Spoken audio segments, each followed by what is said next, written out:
두 번째 시간입니다. 이번 시간은 진단검사와 무의식 환자 간호, 두개내압 상승 환자 간호, 두통에 대해서 알아보도록 하겠습니다. 우리 친구들이 이 부분에 대해서는 아주 잘 알고 있을 거라 생각해요. 왜냐하면 모의고사 문제가 굉장히 많이 나와 있기 때문이죠. 먼저 뇌척수의 검사에 대해서 알아보도록 할게요. 뇌척수의 검사의 위치는 룸바 3, 4번 또는 룸바 4, 5번 요트의 거미막 하강에 척수바늘 삽입해서 신경손상을 줄이기 위해서 그러죠. 그래서 뇌척수액의 압력을 측정하고 뇌척수액의 검사물을 채취해서 혈액, 농 제거, 약물의 혈청 주입, 뇌척수액을 제거해서 두개내압 하강, 척수 마취를 위해서 뇌척수액 검사를 합니다. 여기에서 가장 중요한 거는 검사 전후의 간호죠. 검사 전에 설명하고 동의서 받고 방광 비우고 필요시 배변하도록 한다. 방광을 비운 이유는 배를 새우등처럼 굽혀야 되는데 방광이 빵빵하게 되어 있으면 안 되니까 천자시 움직이지 않도록 설명하고 측위로 눕히는 등을 구부리는 새우등 모양을 합니다. 천자 부위에 피부를 묵은적으로 소독하고 국소 마취, 리도케인 마취를 하죠.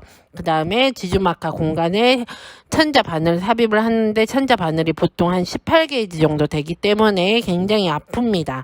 뇌척수액이 나오는 것을 확인하고 바늘에 압력계를 연결해서 뇌척수액을 측정하고 검사 1시간 동안은 복부에 베개를 대고 보기로 취해서 뇌척수액이 누출되는 것을 예방하기 위해서 복부에 베개를 대고 있습니다. 옛날에는 모래주머니 같은 걸 댔죠. 검사 후에 6시간에서 24시간 동안은 앙하이로 누워서 안정을 취하고 혹시 두통을 호소하는지 사정을 해야 합니다. 그러면서 지속적으로 진통제를 투여해서 보기를 취해줘야 되고요. 포도당이나 식염수로 수액을 공급하거나 구강으로 수분을 충분히 공급을 해줍니다.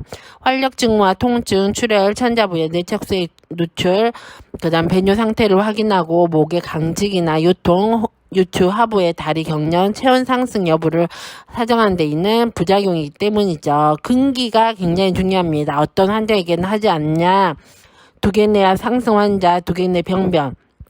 그러니까 종양이 있거나 유두부종이 있거나 그 다음에 그런 환자는 하지 않는데 그 이유는 뇌 조직의 일부가 압력이 저하되면서 척수 쪽으로 이동합니다. 뇌가 탈출될 가능성이 있기 때문에 이런 환자에게서는 시행하지 않는다라고 이야기하고 있죠. 우리가 뇌척수액 하면 정상인 결과를 알아야 돼요. 그래서 정상은 5에서 13mm Hg, 60에서 15, 150mm H2O로 되어 있고 상승이 되면 염증이 있다는 거예요. 그래서 만약에 압력이 저하되면 어딘가가 막혔다는 거죠. 그래서 상승이 굉장히 많이 이야기됩니다. 그래서 세균성 수막염이나 대뇌 출혈 종양의 경우에는 압력이 올라가더라. 색깔은 맑고 무색이어야 정상인데 예를 들어서 분홍색이나 붉은색이면 적혈구가 존재한다는 거죠. 노란색이면 빌루루빈이 존재한다는 겁니다.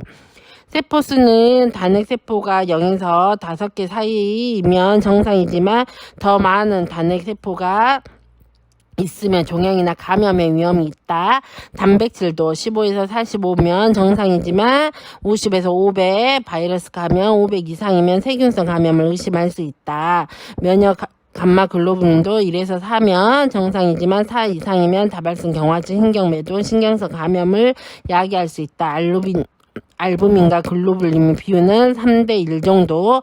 포도당은 50에서 75 마이크로그램 정상 범위지만 50 마이크로그램 미만이면 세균이나 진균 감염이다 라고 이야기하고 있습니다. 그래서 중간이어야 되지만 혹은 적어야 정상이지만 많을 때 이상이 있는 경우는 포도당을 우리가 생각해야 되고 많을 때 포도당과 단백질에 따라서 우리가 질병을 분류하기도 합니다. 그렇기 때문에 정상을 꼭 알아줘야겠죠. 글라스고 혼수 척도입니다. GCS 굉장히 우리가 예전엔 단순 지식의 문제가 많이 나오기 때문에 이거 점수를 꼭 외웠어야 됐어요. 그리고 요새는 사실 이 단순적인 눈뜨기맨, 언어맨, 운동맨 요렇게 나오진 않아요. 문제를 뒤에서 보면 아시겠지만 하지만 이게 복합적으로 나오는 거기 때문에 눈뜨기, 운동, 언어 요게 GCS를 의미하는 거고 요 점수에 중간 점수나 중간 4, 5, 6점이 최고 점수잖아요. 눈뜨기는 4, 언어는 5, 운동은 6. 그래서 저는 지난번에도 이야기했지만 점수 3번의 점수를 외워두는 게 굉장히 좋다라고 이야기하고 있습니다. 그래서 눈뜨기 3은 이름 부르면 눈을 뜨는 거, 그냥 눈 뜨고 있으면 4점이에요. 이름 부르면 눈 뜨면 3점. 그 다음에 통증 자극을 하면 2점. 통증에 의해서만 아파 그러면서 눈을 뻘떡 뜨면 2점이겠죠. 하지만 이름 누구시 그러면 네 그리고 이름을 뜨면 반응하면 3점입니다. 언어는 말하는 거는 3점이 말은 하긴 하지만 무슨 말 대화가 유지되는 게 부족해요. 그러면 3점입니다. 이해를 하지 못하는 말을 하면 2점. 혼돈이 있지만 말을 어느 정도는 하면 4점입니다.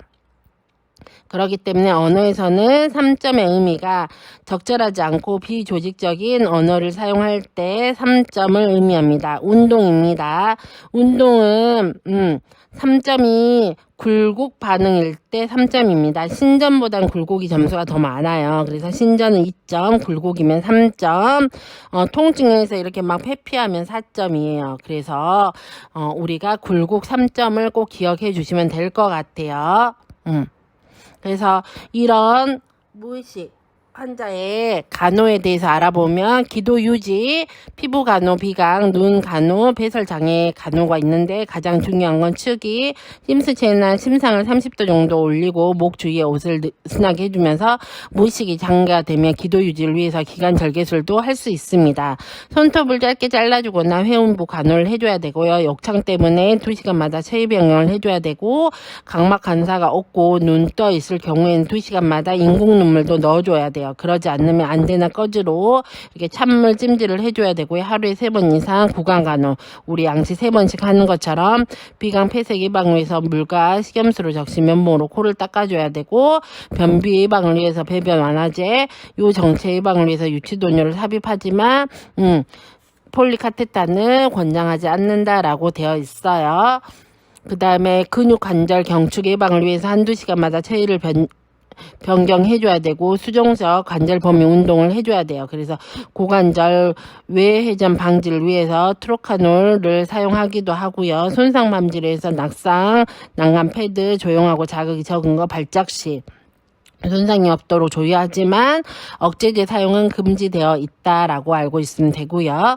감각 자극 간호를 위해서 의식이 없어도 대상자의 현재 상태 외회를 위해서 계속적으로 이야기를 해주고 TV를 보여주고 라디오를 틀어주고 시간과 장소 오늘은 몇 월 며칠이에요. 날씨는 어떠네요. 오늘은 해가 번쩍 뜨었어요. 아니면 오늘은 대설인데 눈이 올 것 같이 하늘이 쿰쿰해요 라는 등 이런 이야기를 계속 해주어야 합니다.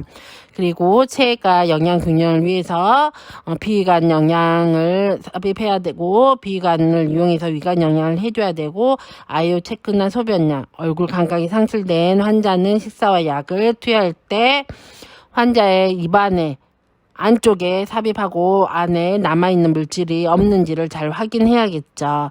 가족 간호는 무의식 환자의 간호를 환자 간호에 포함하고 환자와 함께 머무를 수 있도록 가족 구성원들도 충분히 휴식을 제공해줘야 된다라고 되어 있습니다. 그러면 요거에 관련된 문제를 한번 풀어보죠. 11번입니다. GCS가 EE-VE-M5이고 반혼수인 환자의 반응은 이라고 했어요. 우리 한번 풀어볼게요. 제가 웃쳐 드리겠습니다.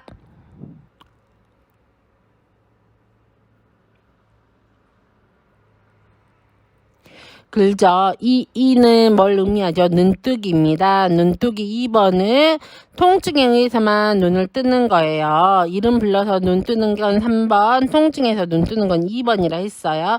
자발적으로 눈을 뜬다, 요건 아니죠. 그러면은 4점이죠. 4가 해당됩니다. 그렇기 때문에 1번 아니고요. VE 언어에서 2점은 이해할 수 없는 언어를 하는 거예요. 우리 3점이 말을 하긴 하지만 비조직적으로 한다라고 했어요. 그러니까 VE는 언어를 하지만 언어를 이해할 수 없는 언어를 한다. 부족한 언어로 말을 한다. 요거는 3점에서 4점 정도가 해당이 됩니다. 그 다음에 M5, M5는 운동 반사죠. 5번은 통증에 국소적으로 반응한 거예요. 6이 최고 좋은 점수이기 때문에 5는 통증에 국소적으로 반응한 거. 그래서 환자는 통증이 자금 움츠린다 라고 할 수 있습니다. 그래서 답은 그렇죠. 5번 환자는 고통스러운 자극에 움츠린다가 해당됩니다. 두 번째요. 반대되는 문제죠. 개도술 후 환자가 자신이 이룬 소리에만 눈을 뜨고 진압력이 있으면 적절한 대화가 가능하고 운동 방사 정상일 때 글라스고의 기존의 눈뜨기 반응, 언어 반응, 운동 반사는 어떻게 기록하는 게 좋은가 라고 했어요. 물어봅시다. 5초 드릴게요.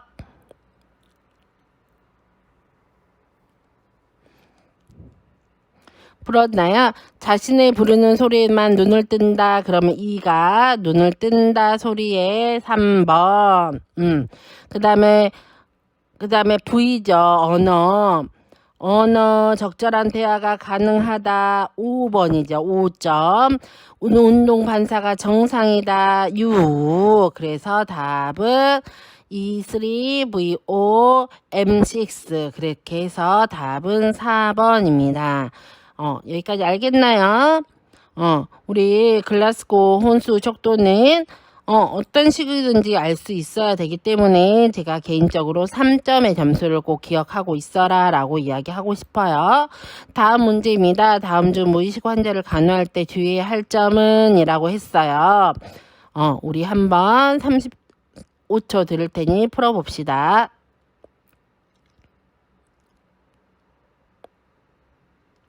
그렇죠. 무의식 환자 간호에 주의할 점은 무의식 환자는 장기간 부동 상태이기 때문에 올바른 신체 선열을 유지하는 것이 매우 중요합니다. 그래서 피부 욕창 방지 위해서 체위도 자주 시행해줘야 되고 억제제 적용을 해주면 안 된다 했어요. 머리는 30도 정도 올려주고요.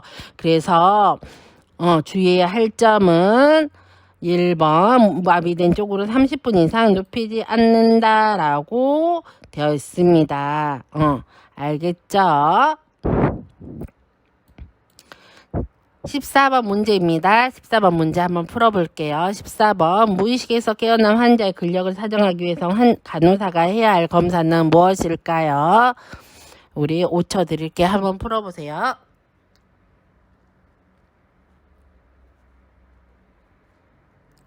그렇죠. 근력을 사정하기 위해서는 환자가 어떤 동작에 대해서 저항을 할 수 있는지 힘이 있는지를 평가를 해야 되고 그래서 검사자가 가하는 힘에 저항할 수 있는 힘이 있는지를 알아보아야 해요. 그래서 간호사의 손을 꼭 잡아보세요 라고 이야기를 해야 돼요. 그래서 힘을 얼마나 잘 주는지 손을 잘 움직이는지를 확인해야 합니다. 그래서 답은 3번 간호사의 손을 꽉 잡아보라고 한다입니다. 무의식 환자의 간호에 대해서 알아보았고요. 이번에는 두기내압 상승 증상과 징후입니다. 거의 무의식 환자와 간호는 비슷하지만 증상 징후가 꼭 애워두어야 할 게 몇 가지 있기 때문에 잘 알아두면 좋을 것 같아요. 두기내압 상승의 증상은 의식 수준이 저하되죠. RCP가 상승이 됩니다. 그렇기 때문에 쿠싱 3대 요소 뭐가 있죠? 메가 상승, 서맥, 그 다음에 실조성 호흡, 불규칙한 호흡, 얕은 호흡, 수축기 혈압 상승 이렇게 있습니다. 그래서 쿠싱 3대, 수축기 혈압 상승, 맥압 상승, 서맥 이렇게 세 가지를 애워두어야 하고요. 체온이 상승되고 안구는 대강 반사가 없어지면서 유두부종이 생긴다라고 되어 있습니다. 운동은 바빈스키 반사가 양성이면 안 되는데 성인의 경우에 바빈스키 반사가 양성이고요. 통증에 대해서 무반응하고 두통, 기침, 배변, 재채기 시 두통이 증가되면서 간헐적으로 모닝 헤드액이 나타날 수 있습니다. 구토, 분출성 구토가 일어나고요. 오심 없이 갑자기 품는 분출성 구토, 경련, 대발작이 형성이 되고 쿠싱, 궤양이나 합병증, 뇌 적절한 뇌 관리와 뇌 탈출이 약이 된다라고 이야기하고 있습니다. 그러기 위해서는 두기내압 상승 환자 간호를 알아두어야 되는데요. 수술은 뇌 종양이나 혈종을 제거하거나 축두위 두개골의 일부를 제거해서 감압을 합니다. 그래서 VP 션트로 배액을 하는 경우도 있고요. 과호흡을 유지하기 위해서 흡인 시간은 최대한 짧게 10초 미만으로 하고 흡인을 기침 반사를 줄이거나 흡인을 금지해주는 간호를 합니다. 리도케인을 흡인 전에 한두 방울 떨어뜨리기도 하고요. 저산소 시 산소를 공급해주고 인공호흡도 적용해주기도 합니다. 고장성 ICP를 낮추기 위해서 약간의 탈수 상태를 유지하고 수액은 고농도 식염수를 사용합니다. 3톤 이뇨제 마니토를 투여하기도 하고요. 항경련제 를 투여합니다. 그래서 항경련제 예방을 투여하고요. 코티코스테로이드 부종을 감소하기 위해서 그 다음에 바비투네이트를 두어서 세포막의 안정이나 대사율을 감소시키는 이런 역할을 하고요. 바비투레이트에서 가장 중요한 게 몰핀 설페이트죠. 연수 기능을 저하하기 때문에 만약에 호흡음이 저하되면 몰핀은 사용하지 않는다라고 알고 있으면 돼요. 그래서 몰핀을 사용할 때 호흡음 확인을 꼭 해야겠죠. 그 다음에 진정제, 불안 완화나 중추신경 호흡 억압을 위해서 우리 바이타사이를 잘 확인을 해줘야 합니다. 중재입니다. 뇌 조직 관리를 유지하기 위해서 섬의 혈압 상승을 관찰한 ICP 상승 증상을 확인해야겠죠. ICP 상승의 3대 증상, 코싱 3대 증상이 뭐였죠? 수축기 혈압 상승, 맥압 상승, 섬액이었어요. 이 증상이 나타나는지를 확인하고 침상 머리를 30도 정도 올려줍니다. 그리고 배변 시 힘을 주거나 침상에서 움직이지 못하게 하고 수동적인 운동을 할 때 호기 하도록 성문 열리도록 설명을 하고 등척성 운동을 금지합니다. 왜냐하면 힘을 줘야 되기 때문에 혈압이 높이고 두개내압 상승을 시킬 수 있기 때문에 등척성 운동은 금지합니다. 대상자의 체를 돌릴 때 손으로 머리를 지지하고 고관절의 굴곡을 방지하기 위해서 척추 칼라나 이런 부목을 이용하기도 합니다.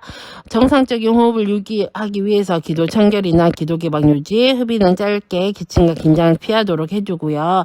체의 균형을 위해서 수분 섭취는 제외하고 고장성 마니터를 투여하기도 합니다.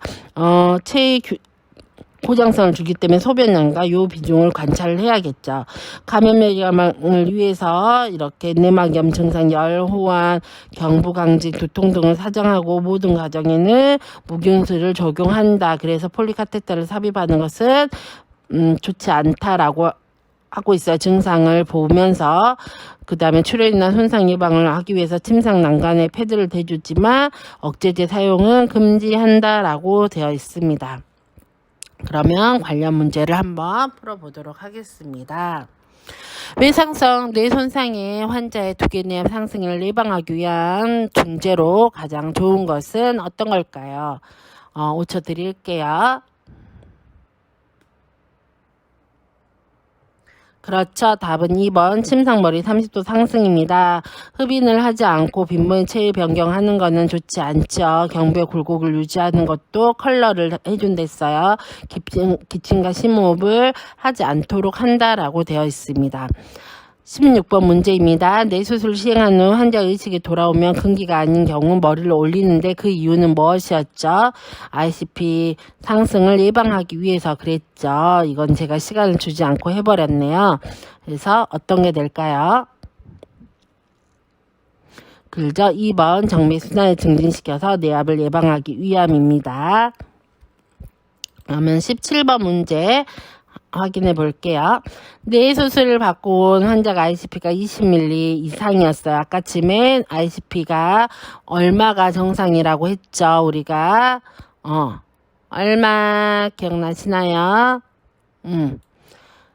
5에서 13 정도가 밀리밀리 HG가 정상이라고 했습니다. 5에서 15 정도 이야기하죠. 근데 20이래요. 20 이상이면 부종이 보입니다. 이때 내릴 수 있는 간호 진단은 5초 드리겠습니다. 그렇죠. 두개내압 ICP의 정상 수치는 5에서 15mmHg고 내압 상승 20mmHg 이상입니다. 부종은 혈관 내강에 액체를 축적이 생기는 것으로 환자는 두개내압 상승의 징후를 보이고 이와 관련된 간호 진단은 조직 관료 장애로 해당이 되기 때문에 답은 1번입니다. 18번 문제요. 두개내압 상승 시 할 수 있는 가장 적절한 정제는 무엇일까요? 5초 드릴게요.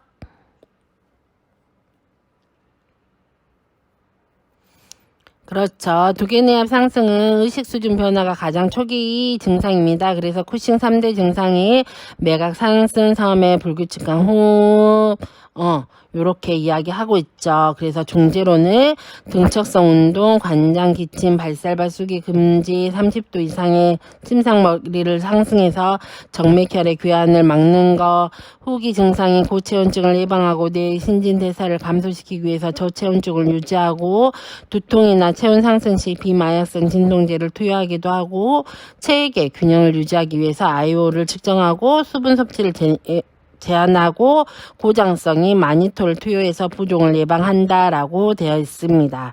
그래서 답은 3번 침상은 30도 정도 올린 체위를 한다입니다.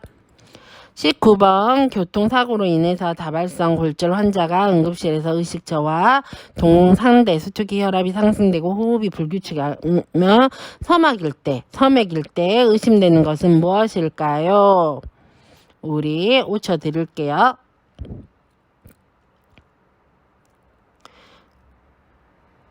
다 풀었나요? 답은 몇 번이죠? 연수의 압력 증가로 활력증후 변화가 나타나는데 쿠싱 3대 증상인 수축기 상승, 맥압 증가, 섬에 불규칙한 호흡, 요래서 연수 압박과 관련된 내압 상승, 내압 상승으로 인해서 연수가 압박된 것을 의심할 수 있습니다. 20번입니다. 다음 중 내압 증가 요인으로 오른 것은 어떤 걸까요? 우리 똑같이 5초 드리겠습니다. 풀어보시게요.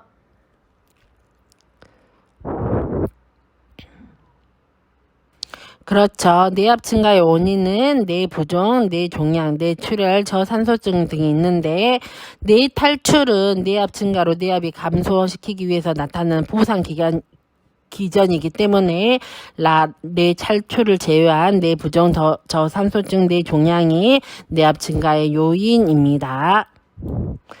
21번 75세 남성이 화장실에서 넘어져서 응급실에 실려왔는데 활력증을 측정했을 때 혈압이 160에 90, 맥박이 88에 호흡이 16회였는데 1시간 후 혈압이 180에 90, 맥박이 50에 불규칙하고 느린 호흡이 보여요. 예상할 수 있는 것은 여기서 중요한 몇 가지의 요점이 있죠. 우리 5초 드릴게요.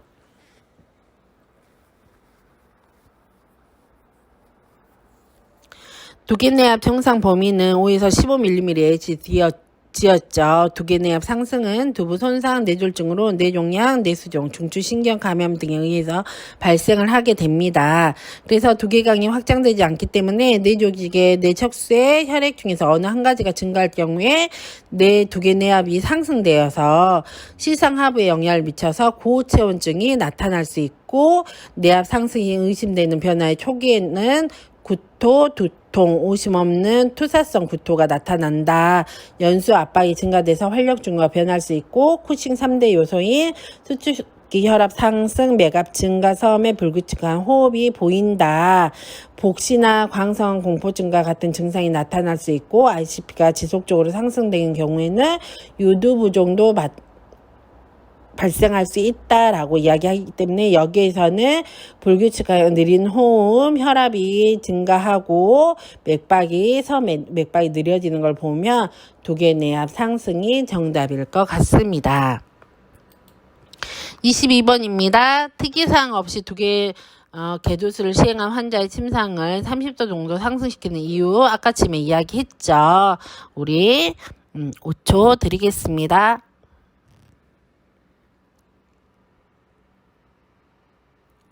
그렇죠.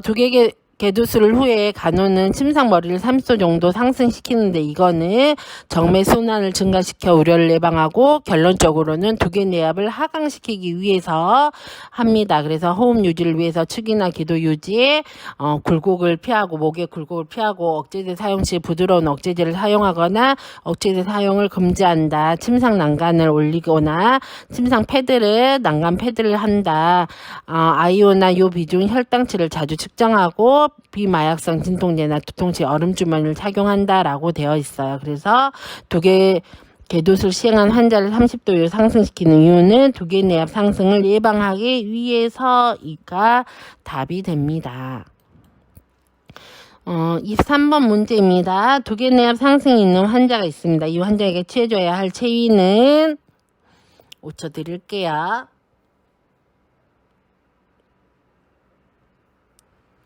그렇죠. 두개내압 상승 시 30도 정도의 침상 머리를 상승시켜서 정맥 순환계로 유입량을 증가시켜야 하기 때문에 두개내압을 하강시켜야 되기 때문에 침상 머리를 30도 정도 높여준다입니다.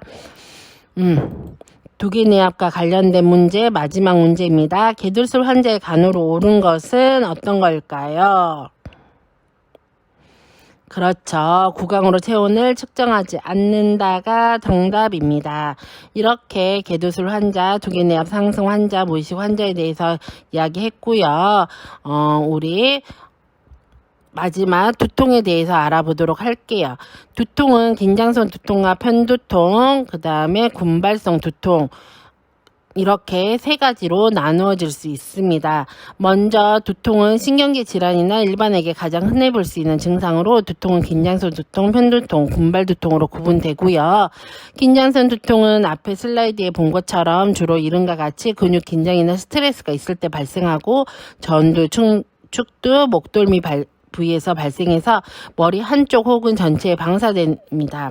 하지만 며칠간 주기적으로 나타나고 지속기간이 다양한데 스트레스가 해결되면 끝나버려요.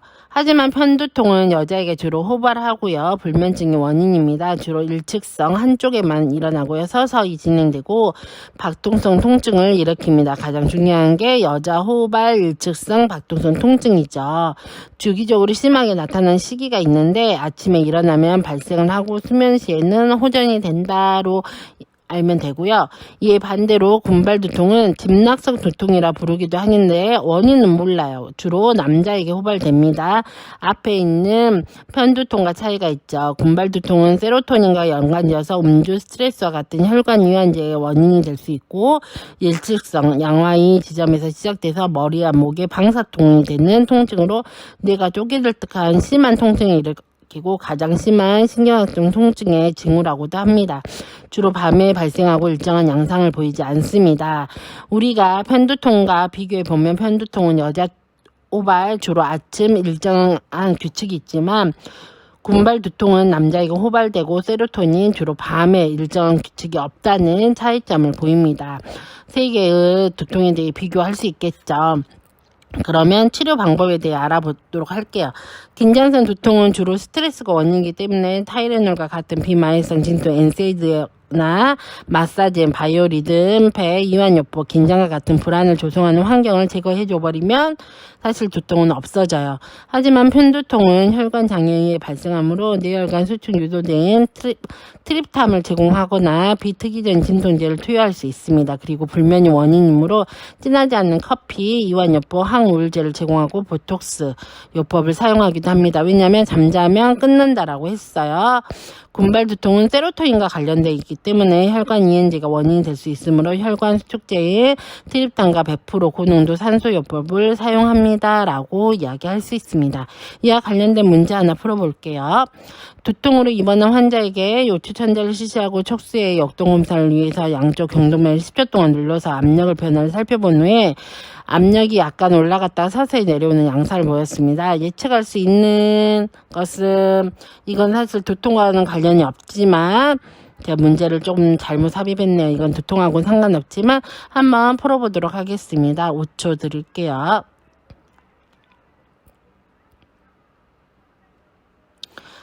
찾으셨나요? 답은 5번이죠. 왜냐면 약간 사실 10초 동안 누르면 압력이 내려가야 되는데 약간 올랐다 서서히 내려가는 증상을 보이는 걸 보면 뇌척수의 순환에 장애가 있다. 그래서 검사를 해봐야 된다라고 알 수 있습니다. 그래서 도플러나 이런 것을 이용해서 검사를 해보는 게 좋을 것 같습니다. 오늘 이 시간 이렇게 진단검사, 무의식 환자 간호, 두개내역 상승 환자 간호, 두통에 대해 알아보았는데요. 세 번째 시간은 이제 질환에 대해서 들어가기 때문에 더 귀 쫑긋, 눈 쫑긋 집중해서 들을 수 있도록 하면 좋을 것 같아요. 다음 이 시간에 또 만나겠습니다. 안녕.